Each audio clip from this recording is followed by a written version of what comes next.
नमस्कार आप सभी को।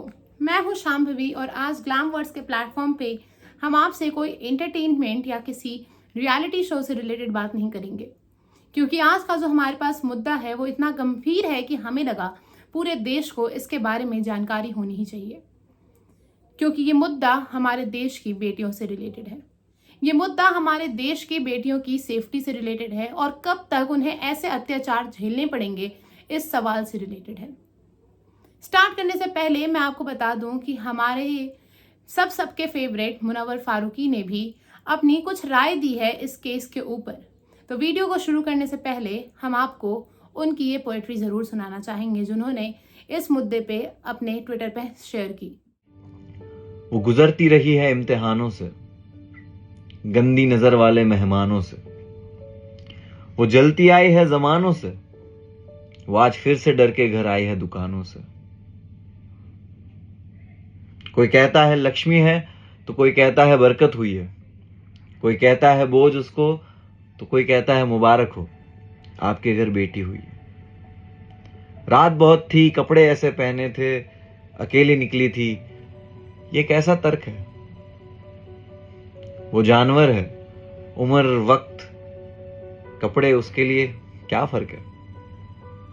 जो बैठती थी माँ बाप की पलकों पे वो खून में कहीं लेटी हुई है, मुबारक हो, आपके घर बेटी हुई है, मुबारक हो, हैप्पी इंडिपेंडेंस डे। तो मुनव्वर फारूकी की वीडियो तो आपने देखी होगी, तो आपको अंदाजा लग ही गया होगा कि आखिर हुआ क्या है। जी हाँ, कुछ नया नहीं हुआ, क्योंकि ये तो सदियों से लड़कियों के साथ होता आ रहा है और इस पे किसी का ध्यान ही नहीं जा रहा। फिर से एक लड़की के साथ रेप हुआ, उसका कत्ल हुआ, फिर से मोमबत्तियां जलेंगी, लेकिन सरकार कुछ अच्छा नहीं करेगी, क्योंकि रेपिस्ट्स और रेप करने के बाद उन लड़कियों को बुरी तरह से मार देने वालों को नॉर्मली एक चोर की तरह बस जेल में बैठा दिया जाता है और फांसी की सजा आने तक तो उसकी आधी उम्र भी निकल जाती है। यही तो होता आया है हमारे देश में। हम सब ने कोलकाता डॉक्टर मर्डर केस के बारे में तो सुना ही होगा।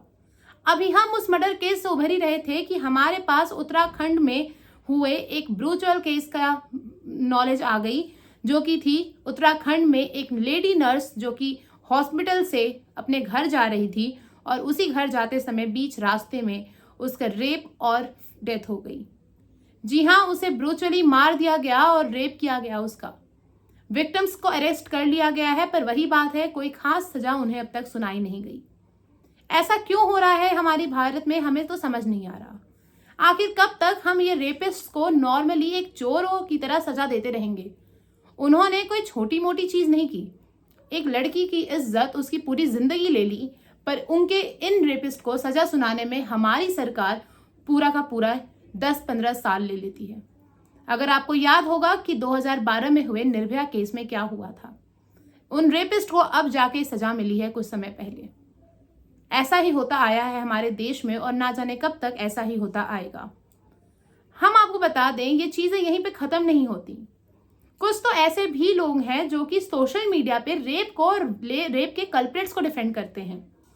हम जब इस टॉपिक के बारे में सोशल मीडिया पे सर्च कर रहे थे तो हमें कुछ इतने चीप कमेंट्स दिखे, उसको देख के हमारा दिल दहल गया। और हम आपको बता दें कि every abusive troll on social media is a potential rapist in himself. अब ये बात किसी को अच्छी लगे या बुरी लगे, पर ये बात में सच्चाई बहुत है। जब तक आपके मन में वो गंदगी होगी नहीं, तब तक आप रियल में क्या सोशल मीडिया में भी वो चीज आके नहीं बोल सकते और ना किसी लड़की को ऐसे ऑब्जेक्टिफाई कर ले सकते हैं। कुछ लोगों का कहना है कि लड़कियां छोटे कपड़े पहनती हैं इसलिए उनका रेप होता है, बट द थिंग इज कि उस नर्स ने कौन से छोटे कपड़े पहने थे, वो तो अपनी यूनिफॉर्म में वापस जा रही थी ना। कुछ लोगों का कहना है लड़कियां क्लब्स और पार्टीज जाती हैं इसलिए उनका रेप होता है, but again my question is कि आखिर उस नर्स ने कौन से ऐसी जगह गई कि उसका रेप हो गया। वो तो अपने घर जा रही थी, अपने हॉस्पिटल से, अपने काम से। कुछ लोग कहते हैं कि लड़कियां रात को बाहर निकलती हैं और बुरे कामों के लिए बाहर निकलती हैं इसलिए उनका रेप होता है। पर क्या आप कोई अपनी जॉब के लिए, अपने जॉब को सर्व करने के लिए भी बाहर नहीं निकलता? और एक नर्स, उसको तो हम लोग सिस्टर बोलते हैं ना, तो आप अपनी बहनों के साथ ऐसा कैसे कर सकता है कोई? चाहे निर्भया हो या मौमिता, अंकिता भंडारी हो या विकिस बानो, चाहे काठुआ हो या हाथरस, चाहे कोलकाता हो या बिहार, चाहे 3 साल की बच्ची हो या कोई 85 साल की बुजुर्ग महिला, चाहे सड़क पर स्ट्रेंजर्स के हाथों हो या अपने ही रिश्तेदारों के हाथे, चाहे चर्च की कोई नन हो या तीर्थ पर गई कोई महिला, कहीं भी कोई भी लड़की या महिला इस देश में सुरक्षित नहीं है और दुख तो इसी बात का है। खैर, हमारे सवाल कभी खत्म नहीं होंगे और क्यों हमें जवाब कभी मिलेंगे नहीं। रीजन यही है कि बीजेपी हो या कांग्रेस या कोई भी अदर पार्टी, हम यहाँ किसी पॉलिटिकल पार्टी को पर्टिकुलरली टारगेट नहीं कर रहे हैं। हम सारी पॉलिटिकल पार्टीज के लिए यही बोल रहे हैं कि इनका कोई भी पॉजिटिव रिस्पॉन्स रेप केसेस पे नहीं हो रहा। इन्हें बस लोग अपने वोट बैंक के लिए चाहिए और ये हर जगह हर स्टेट में सिर्फ अपनी पॉलिटिक्स देख रहे हैं, पर देश की बेटियों और देश के नारियों के लिए इनका कोई भी प्रोग्रेसिव स्टेप है ही नहीं। ये देख के बीइंग अ गर्ल मुझे भी बहुत ज्यादा बुरा लगता है कि जब भी हम देश के तरक्की और उसकी प्रगति की बात करते हैं तो हम पता नहीं क्यों नारी सेफ्टी को बहुत पीछे छोड़ देते हैं। क्या देश में सिर्फ फाइनेंशियल क्राइसिस ओवरकम करना और एजुकेशन लेना इंपॉर्टेंट है? और हाँ, एजुकेशन लेना ही है और एजुकेशन देना ही है तो पहले इन रेपिस्ट को दो, और ये सोशल मीडिया पे जो चीफ कमेंट्स आके करते हैं लड़कियों को, उनको दो, क्योंकि दे आर द वंस जिनसे ये सारी चीजें स्टार्ट हो रही हैं। रियल एजुकेशन की जरूरत तो इन लोगों को है, क्योंकि जब तक ये नहीं सुधरेंगे तब तक हमारा देश नहीं सुधरेगा। तो चलिए, इसी के साथ मैं ये वीडियो को यहीं पे समाप्त करना चाहूंगी, पर उससे पहले एक हमारे बॉलीवुड के बहुत बड़े सेलिब्रिटी आयुष्मान खुराना ने भी अपने कुछ विचार प्रस्तुत किए हैं इस केस पे पोएट्री के जरिए। वो पोएम आप सुन लीजिए। तब तक के लिए धन्यवाद and see you in the next video. मैं भी बिना कुंडी लगाकर सोती, काश मैं भी लड़का होती। झल्ली बनकर दौड़ती उड़ती, सारी रात दोस्तों के साथ फिरती, काश मैं भी लड़का होती। कहते सुना है सबको कि लड़की को पढ़ाओ लिखाओ सशक्त बनाओ, और जब पढ़ लिख कर डॉक्टर बनती, मेरी मां ना खोती उसकी आंखों का मोती, काश मैं भी लड़का होती। 36 घंटे का लगातार कार्य दुश्वार हुआ, बहिष्कार हुआ, बलात्कार हुआ, पुरुष के वहशीपन से साक्षात्कार हुआ। काश उन पुरुषों में भी थोड़े से स्त्रीपन की कोमलता होती, काश मैं ही लड़का होती। कहते हैं सीसीटीवी नहीं था, होता भी तो क्या होता, एक पुरुष सुरक्षा कर्मी जो उस पर नजर रखता, उसकी नजर भी कितनी पाक होती।